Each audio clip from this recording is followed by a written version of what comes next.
Iran जो जंग है, जो ये भी एक हार्ड इशू है। अब चूंकि आबना हरमस खुल गई है, तो क्या ट्रंप को सियासी फायदा पहुंचेगा या ईरान आपके ख्याल में कि सियासी फायदा उठाने में कामयाब हुआ है?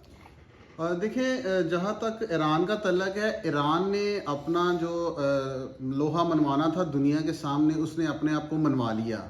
वो अब मुआशी क़ुव्वत बनने की जानिब जाएगा। उसकी करेंसी में भी इजाफा हुआ, बेहतर हुई है पहले की निस्बत, और उसने दुनिया को ये बावर करवा दिया कि वो हर मैदान में आगे बढ़ने के लिए तैयार है। उसकी कौम जो है वो हुकूमत के साथ है।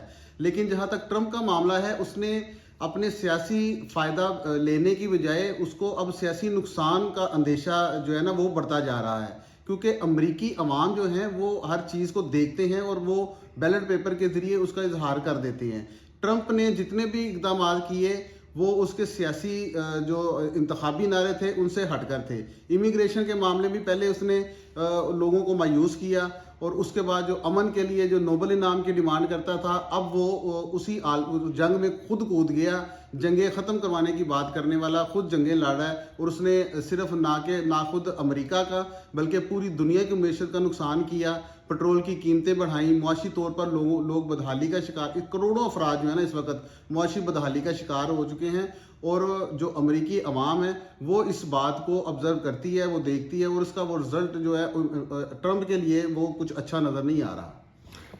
ये बात आपकी याद फरूकी साहब बिल्कुल ठीक है, क्योंकि अमरीकी अवाम एक बाशऊर अवाम है और उन्होंने नो किंग की मूवमेंट भी चलाई।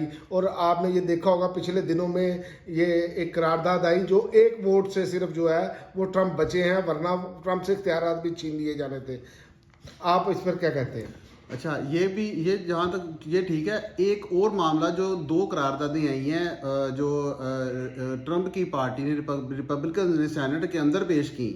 एक तो था कि वो उन्होंने ईरान पर मजीद हमले करने से रोक दिया, उनकी सेनेट ने, अमेरिकी सेनेट ने। और दूसरा जो इसराइल को दिफाई अखराजात के हवाले से बिल से वो भी रोक दिए गए।